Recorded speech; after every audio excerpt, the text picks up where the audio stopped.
اللهم صل وسلم وبارك عليه وعلى Alhamdulillah, Allahumma salli ala Sayyidina Muhammad wa ala ali Sayyidina Muhammad. Zina. Na'udzu billahi min zina.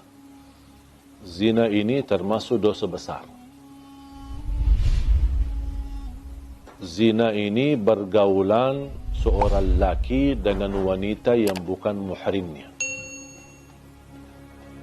Lebih besar lagi kalau wanita ini muhrimnya. Na'udzubillah min dzalik. Wanita ada hubungan keluarga maupun tidak ada hubungan keluarga belum dihalalkan melalui akad nikah, ijab kabul, berarti hubungan mereka itu zina.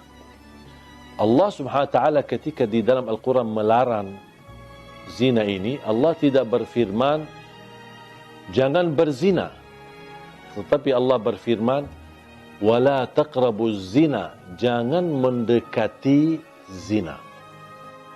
Karena orang berzina tidak akan mungkin begitu saja langsung jatuh kepada zina.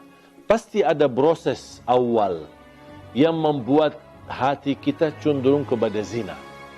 Pandangan mata, telinga mendengar, lidah berbicara. Sekarang berbicara lidah kita diwakili oleh WhatsApp. Chat bersama seorang wanita, mungkin ketemu di sosial media. Boleh enggak kenalan? Boleh. Ya, di situ mulai langkah awal daripada zina. Satu kalimat, ini balas, ini kirim, ini balas. Sebentar lagi ada gambar, sebentar lagi ada love, ada sebentar ini ucapan, saya tidak bisa tidur, merindukanmu, kangen samamu, di situlah. Ini langkah-langkah seperti ini. Mungkin dianggap remeh, kecil. Cuman buang waktu, cuman chat. Saya tidak ada niat apa-apa. Di situ yang dilarang oleh Allah. Jangan mendekati zina. Nadratun, fabtisamatun, famaw'idun, faliqa'un, fazina. Ini prosesnya. Nadratun, pandangan. Senyum. Ya, pas habis pandangan, apa? Senyum kan? Kalau sama-sama suka, pasti senyum. Kalau tidak suka, tak mungkin diperhatikan. Tapi ini yang bahaya di sini.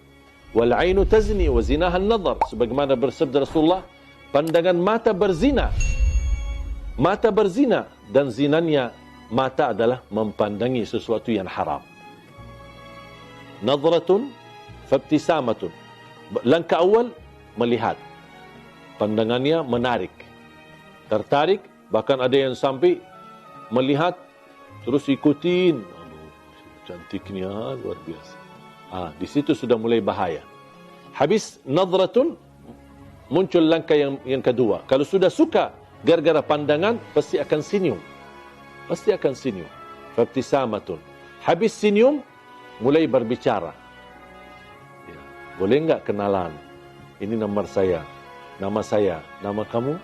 Kamu kerja di mana? Mulai ngobrol. Awal-awalnya umum. Sedikit demi sedikit, kalau sudah akraban, baru kita. Awal-awalnya katanya ta'aruf. Ini sekarang istilah yang beredar di kalangan akhwat atau kalangan wanita yang salihah. Katanya ta'aruf. Ya sama, ta'aruf dan pacaran sama.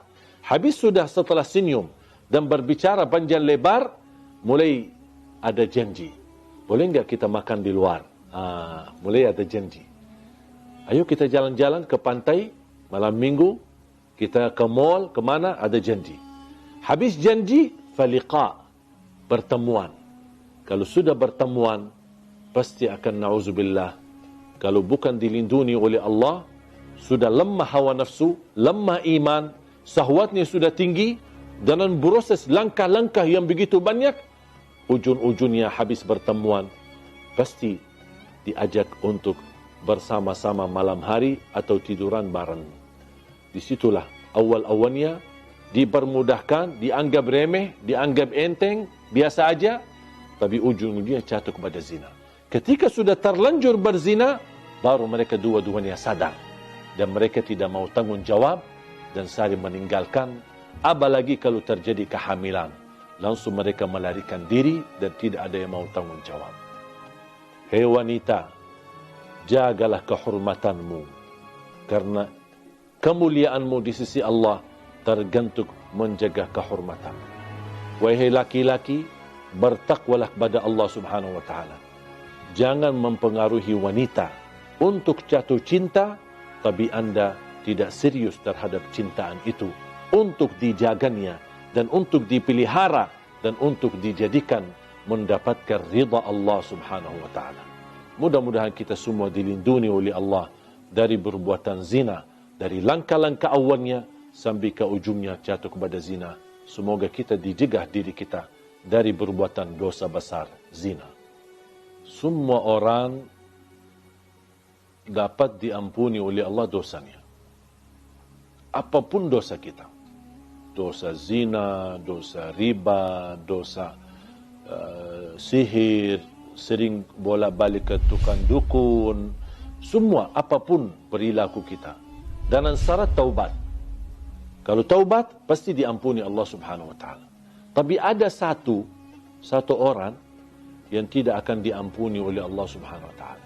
Bahkan tidak akan diselamatkan dari perilaku itu. Sangat bahaya. Siapa?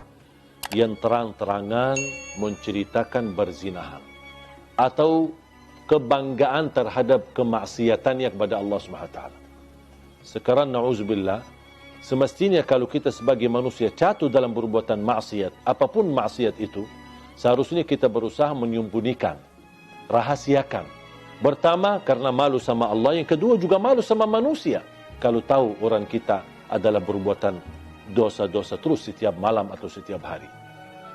Tetapi ada orang yang melanggar dan dia membuka hijab sifat malu.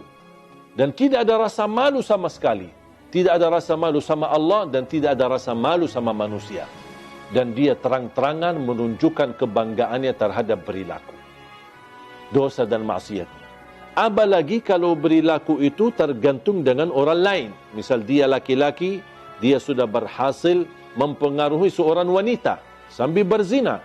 Mungkin dia bisa mengambil fotonya, bisa dia pernah shot videonya, kemudian dia sharekan kepada teman-temannya, aku sudah berhasil menggauli dia. Aku berhasil berhubungan dengan dia dengan cara yang haram. Dia merasa bangga, aku sudah berhasil dapat menjatuhkan 10 wanita. Ada yang merasa bangga, saya bisa lebih banyak daripada kamu. Dan ini sebenarnya, hal ini bukan lucu, tapi justru mendatangkan kemurkaan Allah untuk Anda.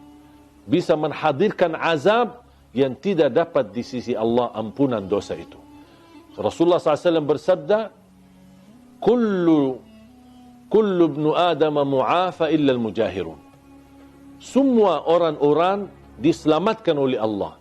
Diberikan afiat dari perilaku maksiat dan dosa. Kalau ada tanda keseriusan taubat, pasti diampuni Allah dan kembali kepada jalur yang benar. Kecuali kata Rasulullah, illa al-mujahirun. Orang-orang yang suka membuka aib dosanya. Menceritakan kepada orang lain. Bahkan dia shot kepada sosial media terhadap perilaku maksiat dan dosa sehari-harinya. Inilah mereka yang dijamin tidak selamat dan dijamin tidak diampuni, bahkan dijamin tidak akan diterima dan diberikan kemudahan agar dia sadar dan kembali taubat kepada Allah SWT. Hati-hati. Apalagi kalau beredarkan beritanya, menyebarkan berita, tergantung menyakiti orang lain. Itu sangat bahaya. Dan sebagaimana kita berusaha membuka aib orang lain, ingat akan Allah Subhanahu wa taala buka aib diri kita walaupun kita sembunyi di dalam rumah kita sendiri. Wallahu taala.